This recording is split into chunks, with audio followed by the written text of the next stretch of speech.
I'm so cold, I could die. Do you know what I want? Coffee. That'd be good, eh? Where did the cat? The camera's having a hard time deciding which one of my two eyes it wants to focus on. No, it's got your head. Doesn't care about my eyes anymore. That's a good one too, eh? All right. Now you're ready to party. You've got to be freezing. I'm actually frozen. All right. So cold. Anyways.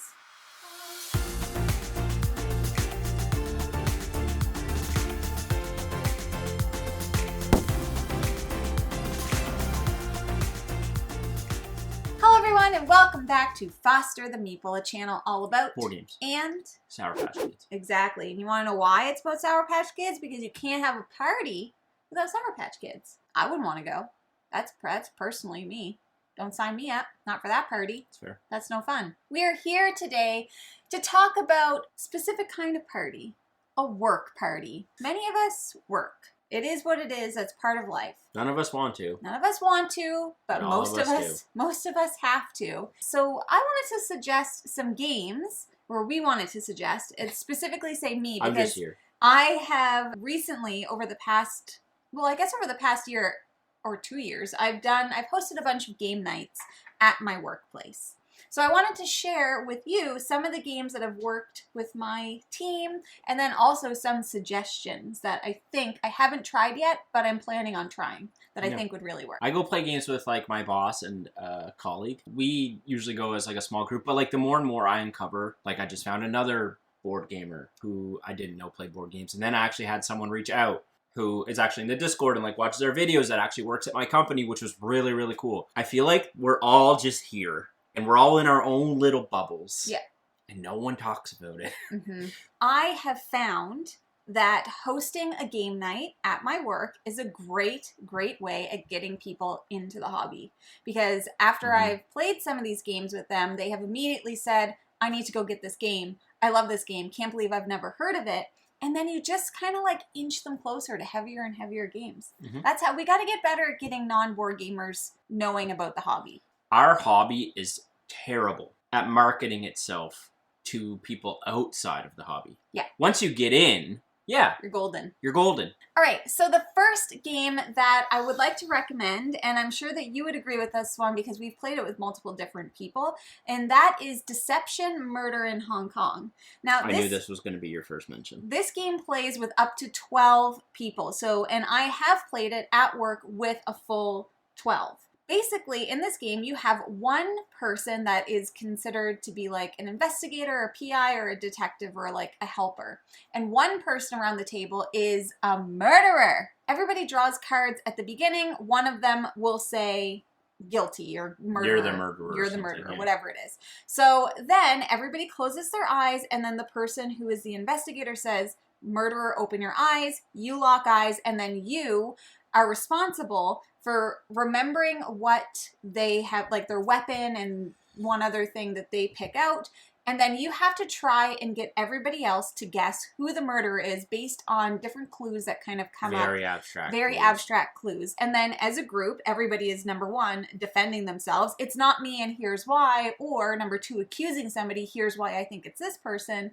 And it's just a really fun game. It's engaging. It's relatively quick. The concepts are easy for people to understand. And there's one thing in this game, though, that with my work party, I was just like, let's just ignore this. But in the game, every person is supposed to get 30 seconds to talk with no conversation. We just skipped that because they didn't find that part fun. So we skipped it and everybody just had open discussion. Whatever you want to do, it's easy to manipulate that way. I found this to be really successful with people at work who are both gamers and non-gamers. We have played this multiple times with multiple different groups. It's always a hit.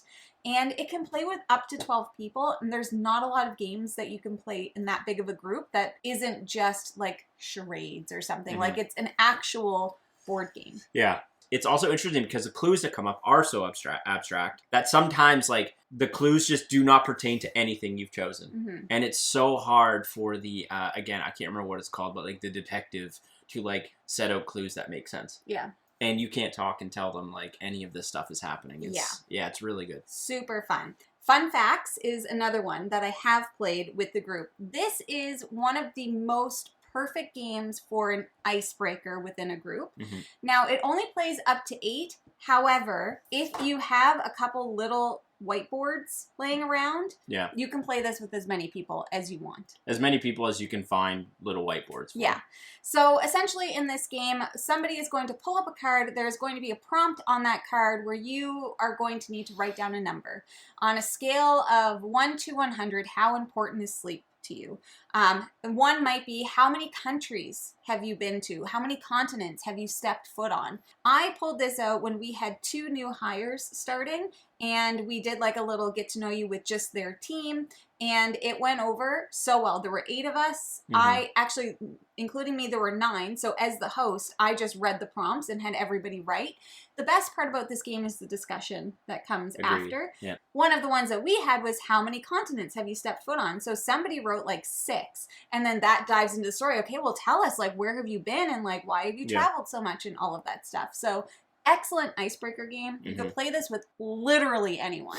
This one I find interesting. Like, it's clearly a board game, but like the game takes a back seat to the discussion between rounds. It really does. Even like with Jamie, like things I feel like I know about her, I'll be like, why did you only put 30 for, you know, this thing? And she'd be like, because of this and this. It's just like, it sparks so many cool conversations about people. And I agree. Like, I haven't played this with anyone I don't know, but I could see that being a thing, like, because you have to rank all of these things in order depending on your turn order. And if you don't know 2 of the people, you would have no concept of where they would lie in that spectrum. So, yeah. So the next game that we have on the list is the one that you can play with the most amount of people. And you can play with 16 people, and that is called Monikers. That would be chaos. So when I did play this with my work group, and there were 9 of us, so I actually participated in this one, I felt like 9 was a pretty, like, I would say like 6 to 8 is probably optimal, but you can easily play it with more people. Yeah, 16 people. So basically in Monikers, you have 2 teams, and you are going through 3 rounds. You're picking out cards that have different prompts on them. Round 1, you're trying to get people to guess the word on the card. And you can say whatever you want. Round 2, you say one word, they have to guess the prompt. And then round 3, you do charades. You are recycling the prompts, so you have to also be able to remember what has come up. Morgan Freeman. Morgan Freeman is president. Yep. Basically, that's the game. It is so much fun. One thing I will set a warning, and I said to my group beforehand, there are some NSFW cards in there that you maybe want to pull out, but if your group is comfortable with it, then whatever. It's kind of up to your work team. I just feel like I need to explain that. We played Monikers with our friends Danielle and Max over at Table Knots, and one of our clues was Morgan Freeman as president, and for some reason, we just, like, remembered the card, and like Max just stood there like this. Because how do you act out a man? And we guessed Morgan Freeman as president, so now every time we do that, we just know it's Morgan Freeman as president. Yeah, exactly. That's the stuff that happens in Monikers, though. It is a blast. It is super Now, fun. this is something that does require people to get out of their shell a little bit. Yeah, you have to be out of your comfort zone. I'm a prime example. Yeah. I normally would hate this type of game. I've played a similar type of game to this with people that I felt uncomfortable around and hated it. This is very much one where, to Jamie's point, you have to just let yourself understand it's just silly and everyone's just there to have fun. Because, it's not going to be for everyone. It's definitely not going to be for everyone, especially the charades part. So next on the list, I have a twofer, because in my opinion, these games are essentially the same, but have different mechanics, sort of. I'll explain. Just One or Doodle Dash. One of them involves drawing. One of them involves drawing, and one involves words. I always put it out to the group. I have played both of these at work, and I ask them what they would prefer, drawing or words. Most times people pick Just One because they're more comfortable with words, but when you explain that Doodle Dash, you need literally 0 art skill. And it's like you're actually better at that game if you can't draw well. The worse you draw, the more fun that it is. But essentially, you are trying to, in Doodle Dash, draw an image really quick based on a card, and somebody will pick a number and it'll say a prompt. Everybody's drawing that thing. There's a bit of a race element that comes in Doodle Dash. With Just One, you're writing down a word to try and get the person to guess the word on the card. You can't have doubles. The key difference for those 2 games for me is, like, you could play just one in a big room, in a big circle. Yes. Doodle Dash requires people to be more condensed in like a little area. Yes, You know what I definitely. mean? Yeah. They both play up to 7. However, just one in particular is one that, so long as you have more whiteboards, doesn't matter. You can play with as many people as you want. We played this actually at PAX Unplugged, not this past year, but before with the Discord. And we had probably like 15 people playing. Another one that I recently played with my work team that I think you could literally play this with anyone, anywhere. It is a button shy game. It's a wallet, fit it in your pocket. It's called In Vino Morte. It's so simple. You have some poison cards and some wine cards, and the first player is going to pass them out, and I might know that I've given Jeff a poison and somebody else, and then on their turn, someone either has to choose to drink or swap. If you drink, you flip your card. If you're poisoned, you're dead. If it's wine, you live.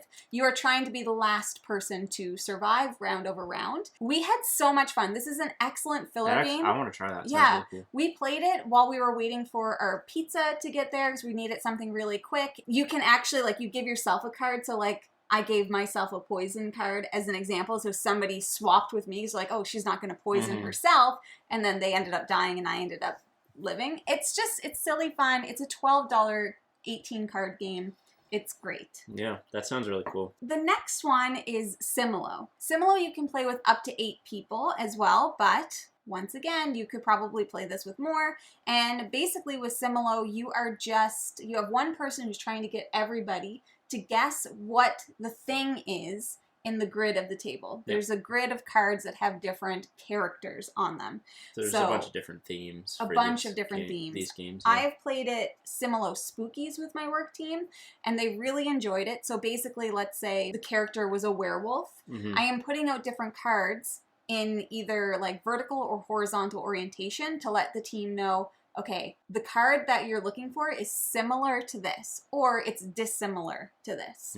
And they have to deduce what the card is. And so it's a bit of like a teamwork game because everybody has to discuss and you want to agree and all of that stuff. The one thing that's difficult in that game is to like understand that what Disimilo is. You are trying to get rid of the things that aren't the card. If Jamie puts out a card and says like, the card you're guessing is dissimilar to a reptile, that means you should probably get rid of the reptiles if there's any out on the board, for example. And that, for some reason, it's really tricky. Is just really tricky in the brain to get around. Yeah. But it's a very good game. Now into some games that I have yet to play with my team, but I'm very excited to and have already teased them, and they're all really excited about them. Awkward Guess is one. This is the Clue killer. This is the Clue replacement. It plays up to 8 people, and basically you're just trying to solve a murder, kind of like Clue.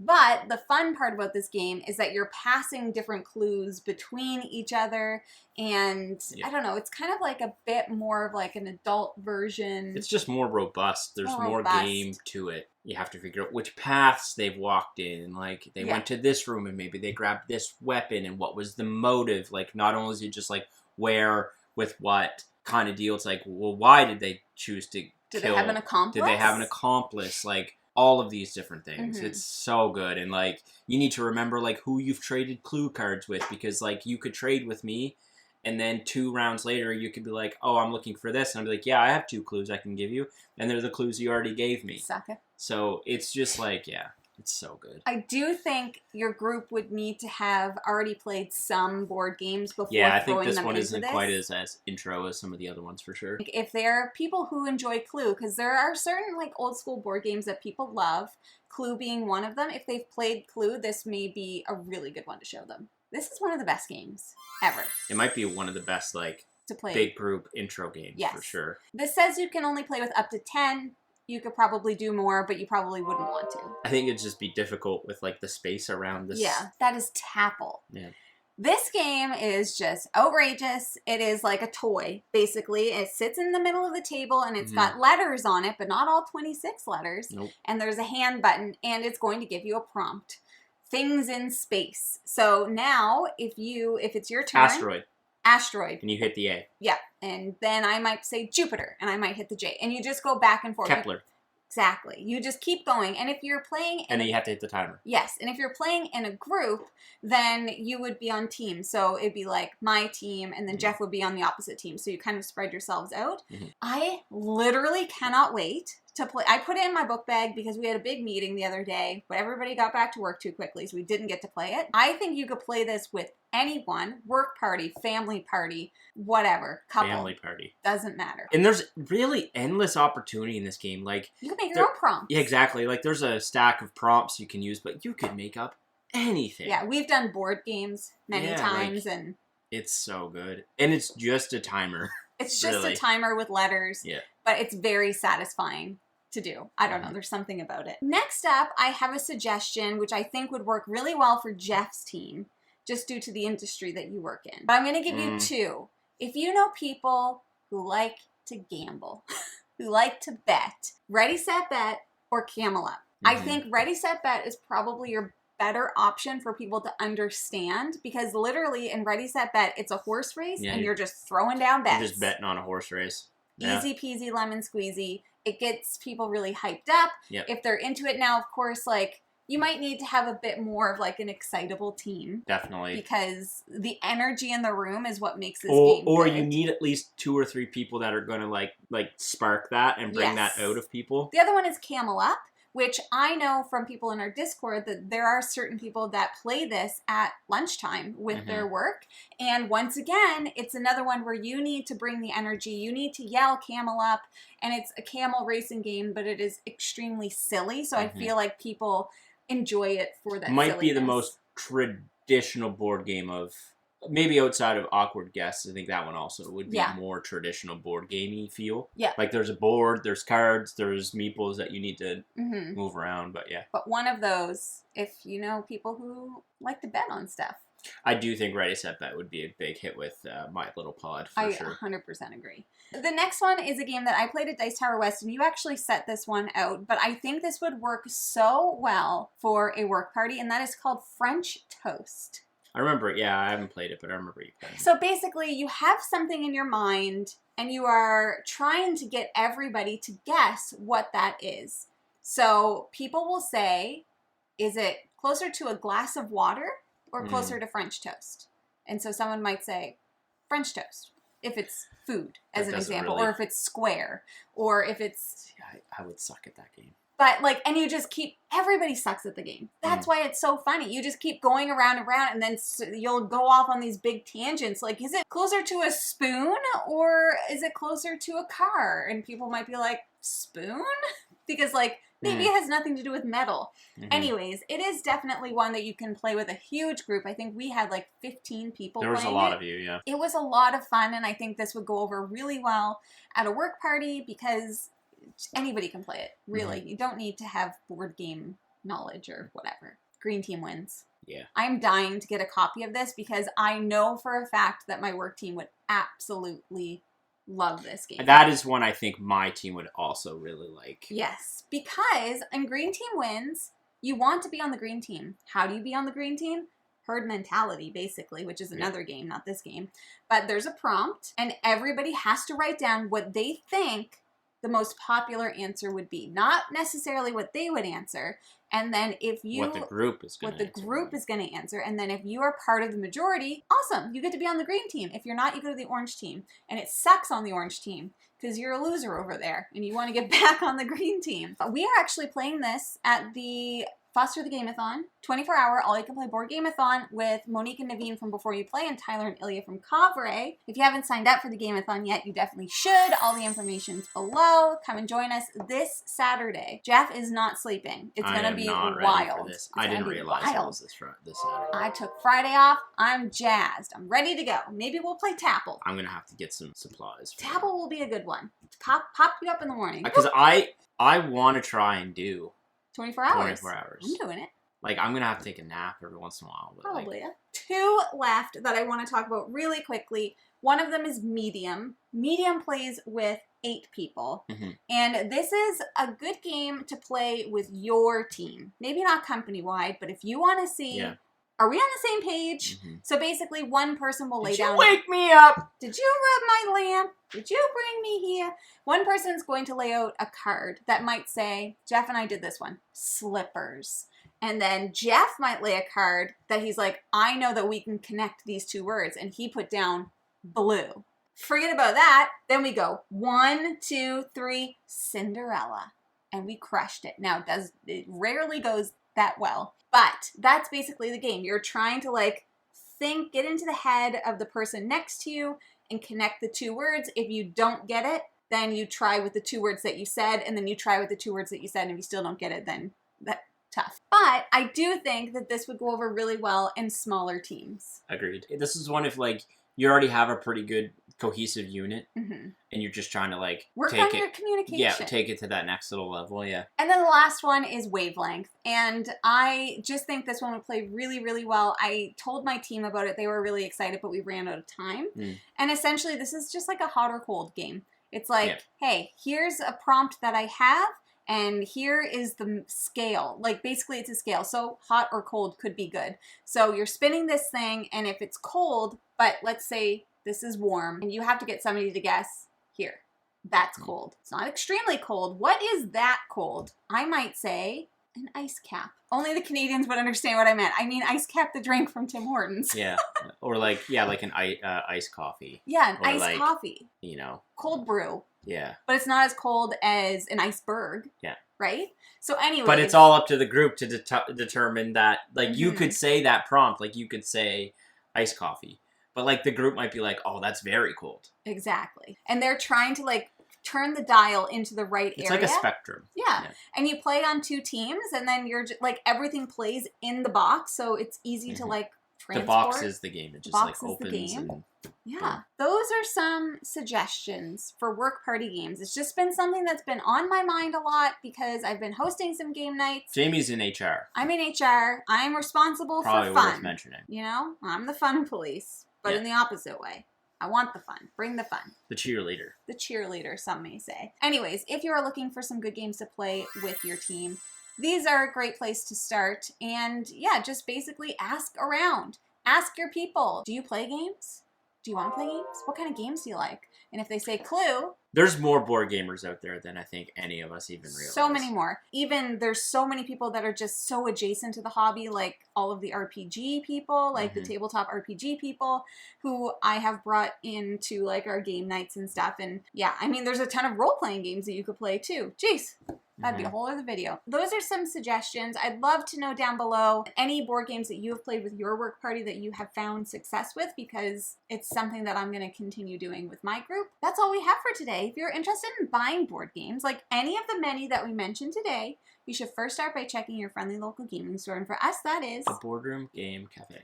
Heck yeah, it is. We got so many of these games there. You know what? You could even take your work team to the Boardroom Game Cafe. You could. Do you like snacks? I do. Perfect. We're going to be trying them on our Thursday video. So if you want to watch us eat snacks from around the world from Munch Pack, hop into our wrap-up on Thursday.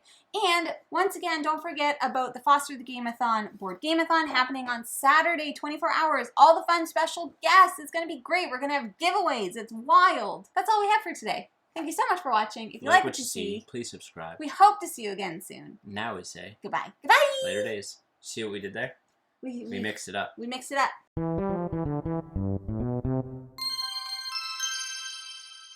What's this video? Work party games. I have no inputs on this. Yeah, but you have an idea. You've been to a party. Tell me what you think of those ones. What are these sitting here for? I ate them. Some. Oh, you're missing one of the colors. They're tropical. Got that. They smell nice. Are you Don't ready? love that one. I just brushed my teeth, so I'll put it here and save it for later. You have to get the pink one then. I really like that one. That's pineapple. Give me the bag. I'll get you a pink one. You have to have one of each color. That's the rules of the I like that sour SPKs. Oh, he's a little chonk, but that's okay. Mm. Which one was that? Orange. Orange. Hello, everyone, and welcome back Do you to know what I want to get at the grocery store? What? Some fruits. Yeah. I'm craving like a banana. Banana. I like some fruits. Yeah. And can you get me water? Yep. For my dry voice. So that was an extremely long way of us saying we're here to talk about 10 work party Jamie's games. gonna cut all of this out. No, I'm not. I'll cut some of it for sure. Okay. All the meat parts. Ugh. Just letting you get your yawn out. I internalized it. Okay, basically. But I just ruled. Yeah, you did. And I was like, basically.